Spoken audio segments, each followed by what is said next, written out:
Bought brand new. I got the purchase papers, the original keys for it.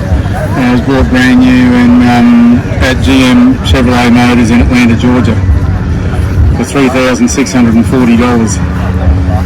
Yeah, $40 back then was for power steering. Still the same colour as when it left the factory in 1968. That's all the patina, all the original 68 patina on there. That's the original stuff. Yeah, all the original stuff. The wipers are original, the grille's original, the indicators are original. The trim looks original, all the chrome. All the trim's original. Hey, it's got a few dents in there. 2008, there's 40 years. 2018, there's 50 years. 19, 20, 21, 22, 23, so it's 55 years old.